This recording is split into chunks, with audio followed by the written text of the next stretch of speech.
Disclaimer: the views and opinions expressed in this program are those of the speakers and do not necessarily reflect the views or positions of any entities they represent. Listener discretion is advised.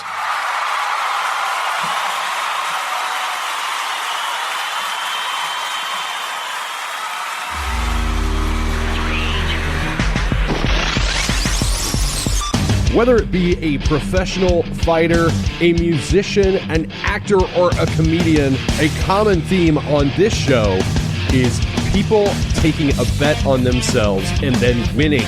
My next guest is the perfect embodiment of these attributes.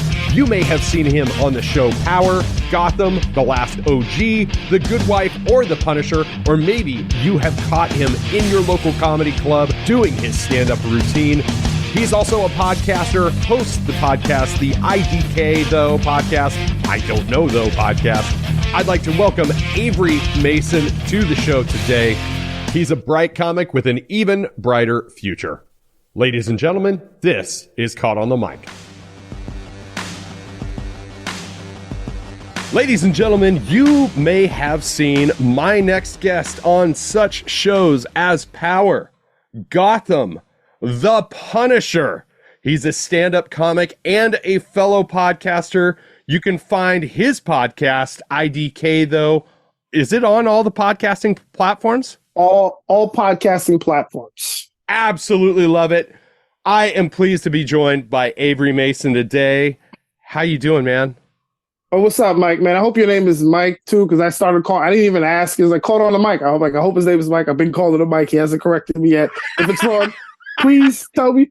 Because like when I was on set, I remember meeting this one makeup artist guy, and for like 2 years, I thought his name was Brian until I heard somebody call him something else, and I was just like, "Oh, why are you calling that? Like that's his name." I'm like, I've been calling him Brian for like 2 years. He never corrected me. Like he just said okay, and I'm like, what? So if it's not Mike, please just say, hey. It's Mike. You got it, man. You got it. You got it. And pleased to meet you, my friend. Pleased to meet you too, man. Your name's not like Antoine, something like that. It's Mike for sure, but his name's Antoine. Well, Mike's not my legal name. Okay. I'm just kidding. Man, your resume is growing pretty fast between stand-up comedy, podcasting, all the acting roles that you've been doing. Let's not waste any time. Let's talk a little bit about your life trajectory. And why don't you tell my audience kind of your origin story, how you got to where you're at right now? Well, I'll tell you guys, it's not as interesting as how Spider-Man came along, all three different versions of him, but it's there. I started off, I've always been a funny person, and I never took it seriously until I got to stand-up. Now, I got into stand-up. I used to work a day job. I don't know if you want me to say the name of the company. I don't mind. I used to work for Enterprise Rent-A-Car. Now, fair warning, I'm about to trash Enterprise Rent-A-Car. So if you work for Enterprise and you listen to Caught on the Mic, you may want to skip ahead a few segments or whatever. But I hated the job. It wasn't for me. I worked there 7 years and I was completely miserable. Now, there are a couple of good things that happened when I worked at Enterprise. One, I discovered I wanted to do stand-up. And two, I was able to take a leap of faith and go pursue my dreams to be an actor. Now, I'll start with the stand-up comedy. One of my coworkers, shout out to my boy Craig, if you're wherever you're at listening, he got a promotion and he was going to be leaving the office and he was going to go to a different branch of the company in Florida. So as a going away thing, they threw a little party for him and I asked if I could roast him. I never roasted anybody before, but I figured I had a good sense of humor and, I got good timing. So they said, sure. And everybody had other presentations. Nobody wanted to go after me. Everyone was like, no, I'll go before you. Because they're like, nah, you're working on it. That's all right. So I get up there. I roasted him for like 15 minutes, straight fire, people laughing. And then it was at that moment I was like, yeah, no, there's something to this. I want to do stand-up comedy. I have to figure out how I can do this like professionally. And that was part one. And then part two was me getting fed up of working at a dead-end job. Like Enterprise was not it for me. I'm proud of whoever is out there. They went up to the company. They're making their six figures. I was doing really well for myself. I had a nice 401k, but I was just miserable. I hated the commute. I didn't have any windows. I worked in a cubicle. no, this is not where I envision my life. So I quit. I quit the job. I did the right way though. I didn't just walk out and flip a table and say, "All I want to know, man, who's coming with me, man." I didn't do that. Who's come, Jan? Yes, no. I gave him 2 weeks notice. Remember, I had the letter wrote. I wrote the letter a month because I knew I was going to quit. I wrote the letter a month before. I just had it under my pillow every night like a tooth, waiting for the job quitting fairy to come by and deliver that. And that day came. I gave him the letter. And he was, "What is this?" I'm like, "It's my resignation." I could tell he was shocked, but I wasn't. I'm like, "You couldn't see this coming? You didn't know this was coming, man?"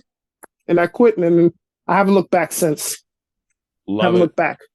As far as the acting came along probably the same a year or two after I quit my job, where I was kind of running down my savings and I needed to find work. And one of my comedians I knew, shout out to Jessica Stern, she's a comedian in Tampa, Florida. She was like, "Why don't you try background acting? They give you $100 and they give you free lunch or whatever." And I was like, "Free lunch?" She's like, "Yeah, and they pay you." I was like, "Yeah, but that lunch." I'm not fat, I'm chubby. And, chubby people, you got to keep your strength up. So, I like lunch and like brunch. I like lunch, second breakfast, whatever.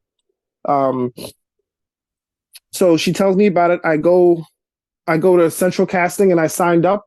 And that's pretty much where the acting started. Like at that point, there was another love affair with acting. And from there, it's kind of just been, it's a blessing. It's been not like, but like, it's gone that way.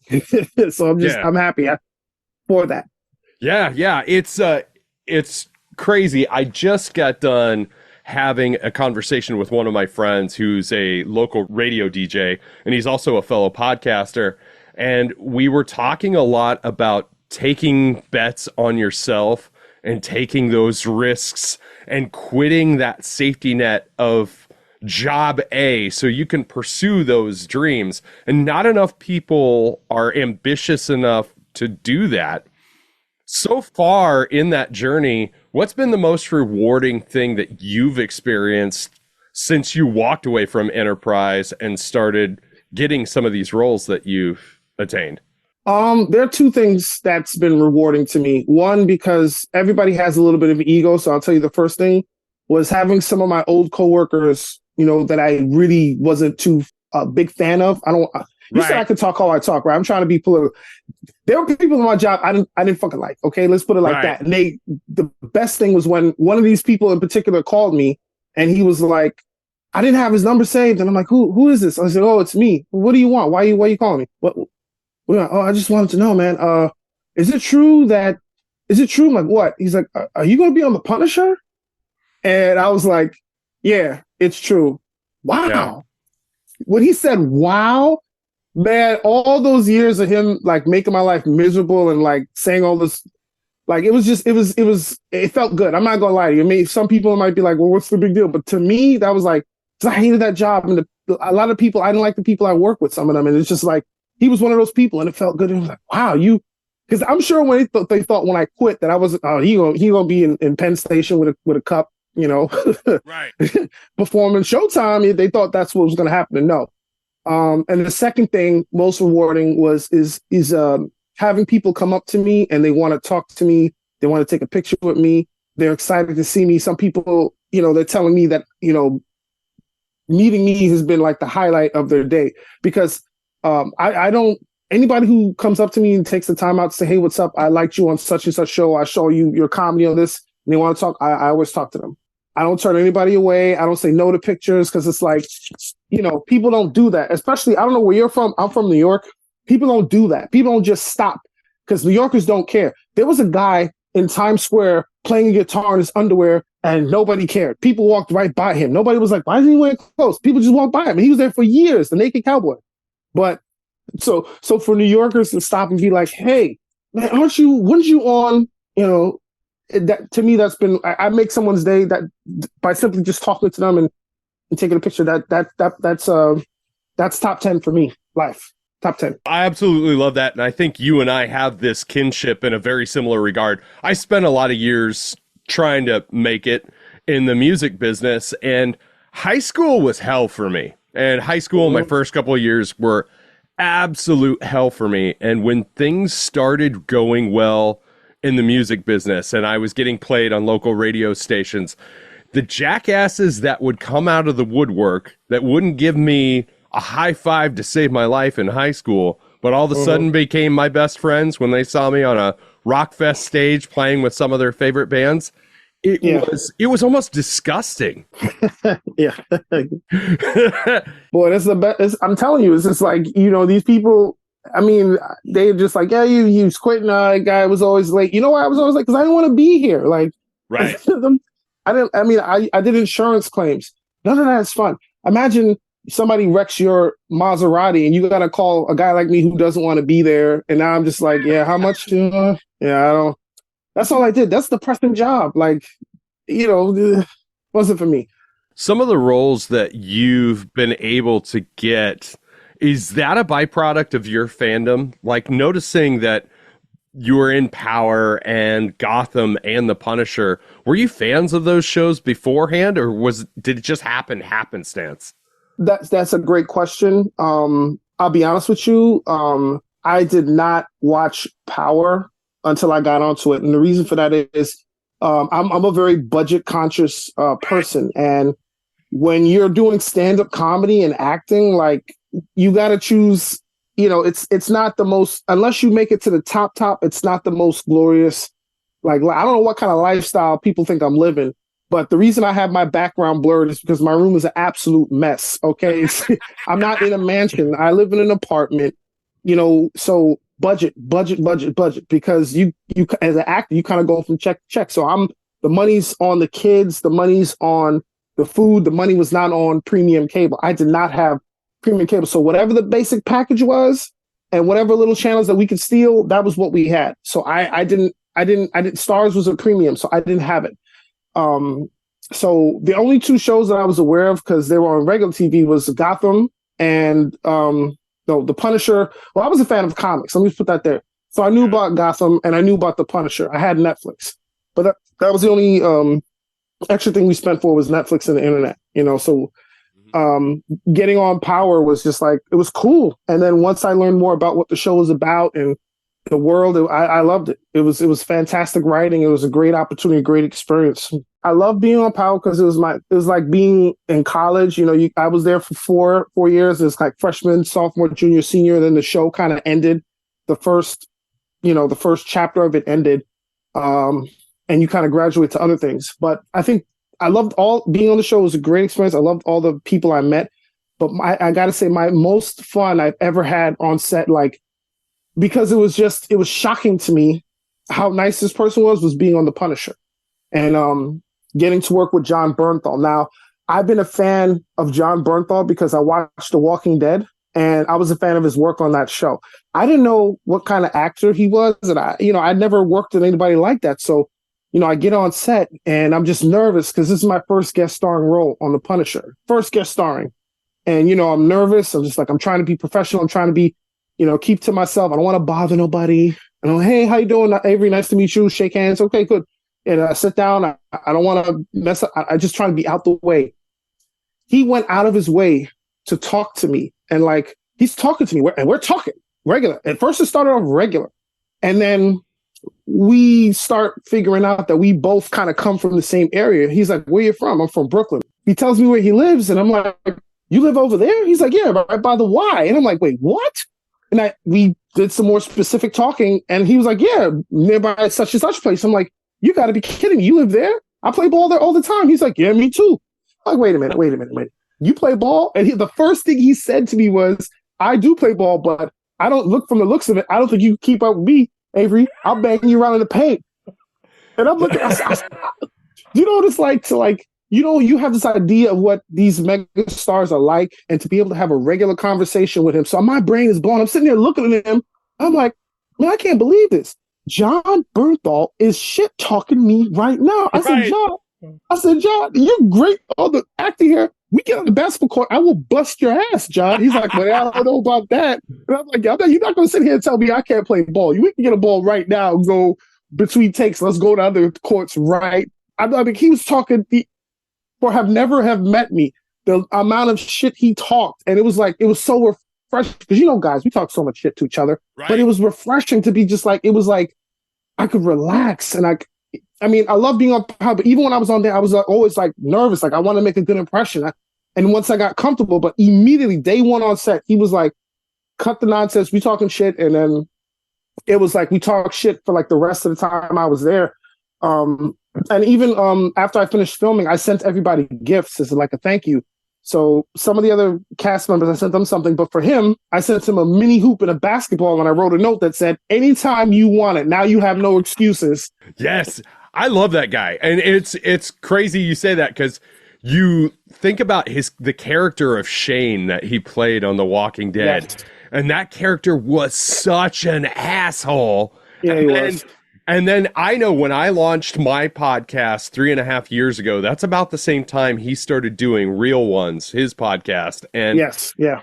To listen to the humanity he brought out of some of the people that he's had on his show, like, it was like, man, I just want to hang out with this guy. He is like a real one. And hearing your story just kind of reinforces that thought. I absolutely love that. He's an absolutely gem of a guy. I'm sorry to cut you off. He's an absolute gem of a guy. Like if you listen to his podcast, folks, and this isn't paid advertising. He doesn't have like famous people on there. He'll have people like with stories. Like there was a guy he had on there that went to jail, never been to jail before, and like had to learn to survive in jail. He was on there. He's had like drug dealers. He's had like all people from all walks of life, like regular people who've lived these crazy things that you would not expect, and just down to earth conversation. So once you finish listening to this podcast, call on the mic, go check out my podcast. I don't know though, available wherever you get your podcasts, and then go check out Real Ones. Shout out to John Bernthal. So that was the perfect segue because I was just about to ask you about I Don't Know Though podcast. How did you get into that, and kind of what's the basis of your podcast? What's it about? All right, so I've been podcasting for a long time. If you do some digging on Google somewhere, you type in, you could probably find one of my first podcasts that I did. I had a podcast. It was kind of around, I started around the time that I first started doing comedy. I really didn't have direction. I was just talking trash, talking shit, current events, sports, just whatever. It lasted like an hour. I interviewed my cousins. I really, I just didn't have a direction. And then let's fast forward. I stopped doing that original podcast. COVID hits. Okay. So now everybody's at home. There's no comedy shows. There's no anything. And I was talking to one of my comedy buddies, Mr. Phil Hunt. He's the co-host of the show. And I would call comedians that I saw on the regular. I would call them like almost every day just to say, hey man, are you okay? How's it going? Are you safe? Because, we were doing shows on the subway. Some shows were in the park. So, Zoom. So it's like, hey man, are you all right? Like, and we would have these regular conversations. We would talk about everything. And it'd be like an hour, 2 hours. So eventually I said to him, hey, man, you're not doing anything. I'm not doing anything. Why don't we make this a podcast? And he was, what do you mean? I was like, well, you already do your podcast. You don't have a co-host. Why don't you do this with me? And let's do what we're doing on the phone. We'll just talk sports. We'll talk current events. And for a twist, this is the twist of our podcast. We give advice. Like I'll go through the advice columns and they give these neutered answers. So we'll answer people's advice questions from a comedic perspective. Like, I mean, everything. And we just talk. And we just, guy talk. You know what I'm saying? We just give these advice. And just, sometimes it's funny, sometimes it's serious, and it's, it is what it is. But we call it I Don't Know Though, because if the advice works, great. If not, we're not therapists. We never said we were. You take this advice with salt. I don't know if it works. I don't know though. Don't come to me. I always say before the advice segment, I always say, I'm not an expert. I have a college degree, not in therapy. I don't know you. You know what I mean? If it works, great. If not, I don't know. I don't know what to tell you.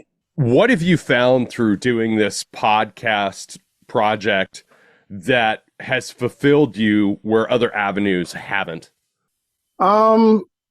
It's something that's my own and that I'm responsible for. And it's watching it grow from like, we're up to episode 101 now. And honestly, I didn't really think about having 100 episodes. Now we got like a sponsor or two, and it's just amazing to see it grow. And it's like planting a seed and watching the seed bloom. You're like, cool, this is my baby now. I can make this grow. And there's people out there who want to hear what I have to say. And it's amazing because I don't know any of these people. Like, we have subscribers, we have, people who interact with our show. Like we have a YouTube channel also. Side note, I don't know though pod on YouTube. And people go on there and they comment, and they say what they want to say, and it's fine. And I love it. I love watching people circle around us. And like, I like what these guys are talking about. They're cool, they're understandable. They're not. It's not PhD material. It's not CNN. It's not CNET. It's just two guys who you may meet at a bar, share a drink with, have a few laughs, and go home. And that's really what it is. I love to hear that you have made it past the 100 episode mark, because what a lot of people don't realize about podcasting is it is a long game. Like, most podcasts that start do not make it out of the 1 year mark. They actually call that pod fading. And I'm just now, I think I'm in the 130s now. I'm not sure exactly where I'm at exactly, but it is crazy to watch something. You described it perfectly. It's like planting a seed and watching it grow and build a community around it. What are your long-term ambitions with, I don't know though? I would love to see it get picked up by like a Barstool Sports or, iHeartRadio has the Black Podcast Network, and get distributed to a larger audience. I mean, there's only so far we can go on our own, but I would love to see it get picked up and just, give us some more production value so we can do bigger and better. Like, I have plans to want to, because me and myself and Phil, who also hosts the show, we both comedians. So I'd love to kind of do like a live comedy podcast of this and maybe take it on the road and, film it and just, put it out there. And that's where I would see it going, and just build it. Maybe getting us, picked up into a network. I don't know how old you are, but Adam Carolla and Jimmy Kimmel used to have this show called The Man Show, and I loved that show. It wasn't, not that it wasn't for women, but all the jokes were like, fart jokes, beer jokes, stuff, ziggy zag, something like that. I loved that feeling of what it was, and it was quality. It made me laugh, and that's kind of like what I want our show to be, in our own way. But just like where we can be on TV, or even what Pat McAfee's done. I look at what Pat McAfee's done with his podcast. And he was another person that they didn't believe in. They didn't want to give him money either. Pat McAfee, he's a puncher. What does he care? But he built himself up to where everyone was like, all right, we got to have him. So that's what I kind of see it as. I kind of like look at this like, man, that could definitely be us, where we're still doing our own thing, but we do this podcast, and now it has to be on MTV or VH1. It has to be on, whatever this YouTube thing is. And then, the money comes in. Look at Shannon Sharp, dude. Look at Shannon Sharp. I mean, that interview with Cat Williams, come on. Like, how much money did he make on that? Like, he was doing great, but that just put him to a whole nother tier. He said it himself. One check from the NFL, never got this much doing NFL, doing anything else. YouTube, where he owns it, they paid him. Cash out. You think about it, and I'm sure you guys have experienced this as well. You get past that episode 75 point, and then everything that happens after that feels like it's the next big oh shit moment, because you drop it and it's something to be excited about. It's like, man, I feel like I can't define it, but I feel like with every episode I drop, I'm inching closer to some goal that I cannot define. I love the fact that you brought up The Man Show, because that was fringe comedy in the early 2000s and late 90s that we don't know if it would be made today, but it feels like people are starting to kind of inch back into that a little bit. When you think of like Andrew Santino, Bobby Lee, Bert and Tom, what you and your podcast partner are doing, so I mean, do you think people are opening up to, just letting comics be funny again? I don't know, dude. It just seems like the harder the comedians try to push the envelope with comedy and what they talk about is the harder that people push back. Yeah. I never thought I'd see the day where comedians would have shows and they would have people lock up their cell phones. And the reason for this is because you're telling jokes, you're there, you're present. what people do is a comic will make a joke and someone will take 2 seconds of that entire joke, trim it down to this, and put it out on social media. Look what happened here. Look what he said. And now this person's apologizing for like a joke they made that wasn't the whole joke. Perfect example. I was in LA 2019 for the premiere for the Punisher. And, I was there for a couple of days and I went to the Improv because, they were going to let me do some time. I was going to go just drop in real quick. When I got there, the comedian who's going to get me on, he was like, yeah, man, sorry, you can't go up. I'm like, wow, what happened? He's like, well, Dave Chappelle.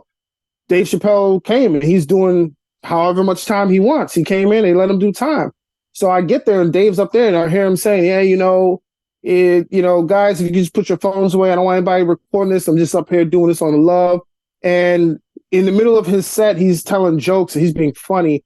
He sees the lady like trying to sneak and record. Like she put her phone on the candle, trying to lean it up. And he saw it. And he was like, I nobody's paying me to be here.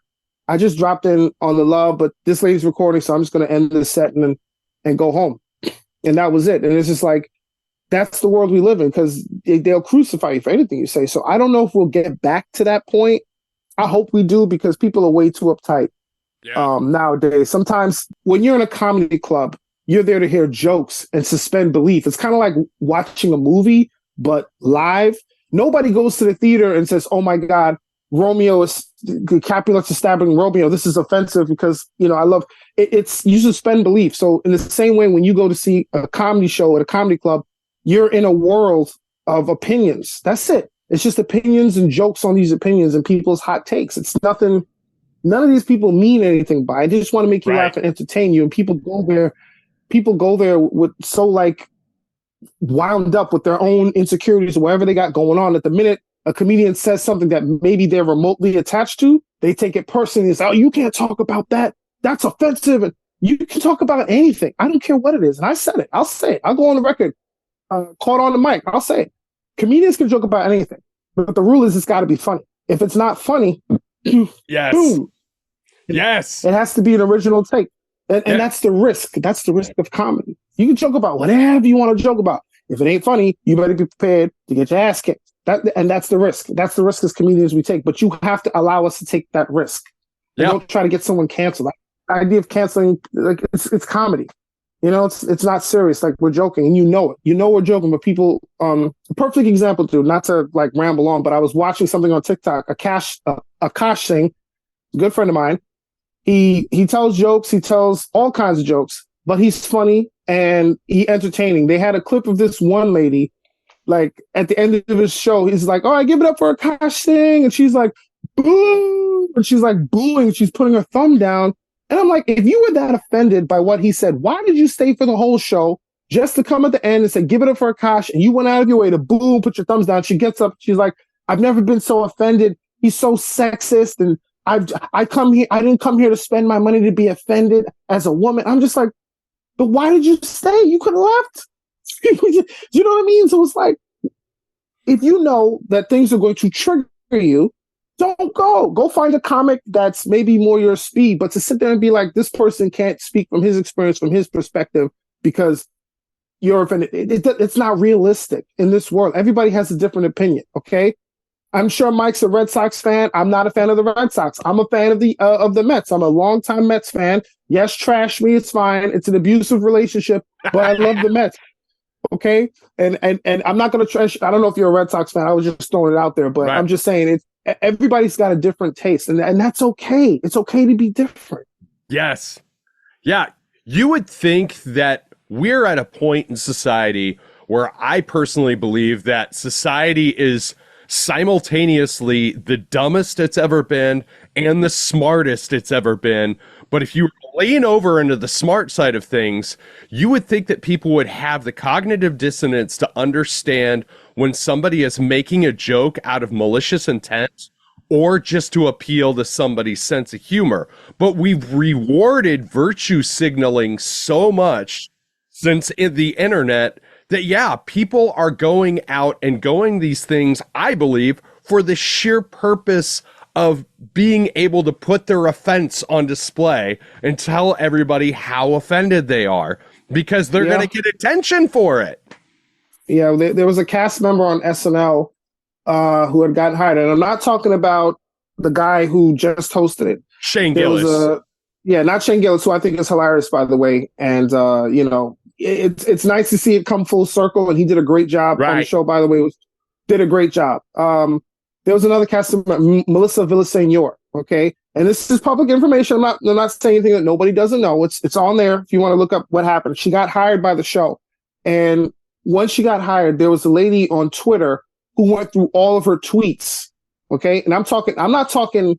Now I know we said we weren't going to get political. This isn't political. Right. This is just me. This is just me talking. Okay, this is society, man. It's not politics. She went through her Twitter history, and I'm talking not just 1 year. She went back years. I'm talking when this girl was like 18, 19 and found these old tweets of some inappropriate jokes that weren't funny, but you write a tweet, you forget about it. Years later, she went and found these tweets and said, "Oh, SNL, at SNL, this is who you want to hire. Look at this tweet. Look at this tweet. I don't think this is the type of person to be on the show." And that bothers me because I'm like, you're not one of the executive producers. Like, what do you hope to gain by doing this? She was like, "No, but if we're gonna have a show, you don't want to have these type of people with these type of opinions." And I'm like, what do you get from doing this? Like, what do you CSI Twitter or something? Like, what is right. And that's the issue I have. It's like we all have to relax. We can't police everybody's job. Can you imagine, dude? You got a job at McDonald's, and you tweet about it. Good news, I got a job at McDonald's, and then someone's like, "Oh, you don't want to hire that guy. He used to pee the bed when he was 4 or 5." Right. And took all the stuff you did in your past, and like, it was just a phase. I grew out of it. No, but he peed the bed. Man, right. You want him peeing in your burgers? Like, can you imagine? I just want to fry. I just want to shake the fries, man. No, you pee the bed. No, you don't get to. Not here. Not in this United States. You don't get to pee at the and flip burgers. Forget it. Yeah, there's another really good full circle moment like that. If you remember, and I you mentioned that you were a fan of comic books. If you remember, after Guardians of the Galaxy 2 came out, some bad tweets that James Gunn put out came out, and Disney fired James Gunn before he came back and did Guardians 3, but the whole cast said that they wouldn't come back either. So they all hired, yeah. So they all came back. They did Guardians 3, and then James Gunn ultimately left, and now is the head of DC. So if you don't think that there's some comeuppance that kind of runs and track with that, totally, he is at DC because that bullshit went down. Like, I mean, you're not going to convince me otherwise. Like, dude, they're real world problems that I'm not worried about, like tweets and stuff. That doesn't hurt me. I've always said that I don't care about words. Words don't hurt. Actions do. I'm a man of action and words. You say whatever you want. I've always said this. If you say whatever you want about me, I don't care. I've heard it all, but like actions, when people take action, that's where I pay attention, because you can talk all the. I used to be a bouncer. This is why I have this perspective, just so your listeners know. Mm-hmm. I used to be a bouncer. Now, I would hear everything. People would curse me out, say all type of things about my mother, my looks, everything. And I'm going to do this to you. When I come outside, I'm going to do this to this. I'm going to blow this place up. Okay, no problem. No problem. I would let people say whatever they wanted. As long as you don't put your hands on me, feel free. And when I got tired of it, you got to go. Get out. Or I'll throw you out. And then we leave. And so that's why I have this perspective. Words mean nothing to me personally. Right. Actions are where I'm like, okay, now we have a problem. Yep, we have actions. Actions are the problem, not the words. I love it. So if you were to kind of take a look further down the road, and given all of these experiences that you had, podcasting, acting, stand-up comedy, where do you see yourself 1 year from now? And where do you see yourself 5 years from now if you stay on this path that you're on right now? I have goals that I always set for myself. So when I first started acting, I started off doing background. Mm-hmm. The goal I first set for myself as a background was to try to do all the shows in New York City that have background here. And that was my goal. And then after that, next one was to get on a show, get words, be a series featured player, get co-star. So all of those things I accomplished. So the next goal for myself now is I want to do a movie. I want to do movies as well as act on TV. My goal is I want to be a series regular on a TV show. When I was on Power, I was a featured co-star, meaning, I would pop up every few episodes and be on, but I wasn't on every episode. So that's what that means when you want to be a series regular. It means you want to be on every episode. You want to have like a heavy line of lines. You want to be heavily featured. And so that's my goal for myself. Series regular or get into some movies. Awesome. So my wrap-up question that I love to ask is, given everything that we've experienced in the last 4 years or so, what's your advice for making the world a better place tomorrow than what it is today? Everybody's got to have a laugh. You got to find something you need to laugh about, because like people take themselves way too seriously. I don't know what I'm a kid from the 80s and the 90s. I grew up watching All in the Family and the Jeffersons, just to give you an idea. Yes. I mean, there were things that happened that people got mad about, but like a lot of times people understood what humor was and comedy was. And I don't think people laugh enough. I think people take themselves way too seriously nowadays, and people are just on this like crusade of being like super righteous. And it's just like, relax. I say, find something that you can laugh about. Find one thing that's appropriate to laugh about. Find one thing that's inappropriate to laugh about. Okay. Cause it's okay. It's just you. If I looked up people's TikTok history, we would see those inappropriate things that you laugh about anyway. All right. Let's keep it a buck. All right. We're watching things on there. Like I saw a puppy fall down the stairs. And I laughed. I'm like, oh, he slipped and the puppy went down 2 flights. And I'm like, it was funny because the puppy got up like nothing happened. I'm like, no. Hold on a second. We all saw you fall down the stairs, puppy. Okay. So it made me laugh. But I think find something good to laugh about. Find something inappropriate to laugh about. Just find something to laugh about. And I promise you, it'll add years to your life. Don't take things so seriously. Life is short, too short for you to be like, there's way more serious things in the world than like a few jokes or something like that. Way more serious things that we have to worry about. So if you can find something to laugh about, you'll be all right. I love that, man. Ladies and gentlemen, you can find I Don't Know Though, IDK Though, podcast on all podcasting platforms. Make sure you give them a follow on social media. I just got a follow from the IDK Though podcast account on my social media on Instagram.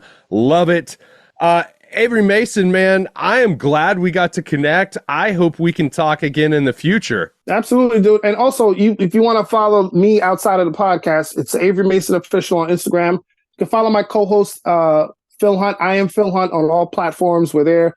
And just come in just ready to have a laugh. Please don't come in there looking to, this is offensive. We laugh about everything, folks. And it's, so that's where we're at with it right now. So, Mike, I want to thank you for having me on the show. I appreciate it, man. It was great talking to you, man. And I hope to see you at the top. And if you get there before me, all right, save me a seat because I'm coming. All right. I love that, man. I was just going to on a Wu-Tang shirt. We didn't even get to talk about music. You got on a Wu-Tang shirt. Like, this is incredible.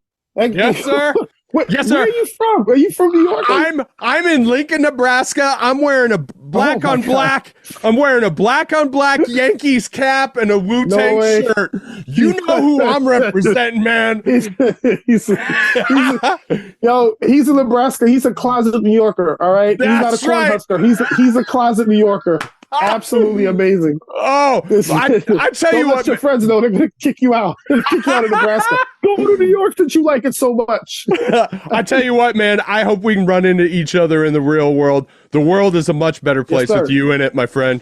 Same to you, brother. It was great chatting, and thank you for having me on. It's been a wonderful experience, and I can't wait to see what's down the line for both of us, man. I'm excited. Once again, I want to thank my new friend Avery Mason for doing the show today. I especially want to thank him for pointing out the fact that I am a New Yorker in denial living in Nebraska. Search out all of Avery's social media profiles. That will be linked in the episode description on Instagram. Give him a follow. Heck of a nice guy. Can't wait to have him back on the show and see what the future has in store for him. Make sure you check out www.caughtonthemic.com. click on that past episodes tab, check out something you might have missed. You can email me, caughtonthemic@gmail.com, and give me a follow on all social media platforms @CaughtOnTheMic. This has been Caught on the Mic with Michael Clark. I'm Michael Clark. Till next time, thank you.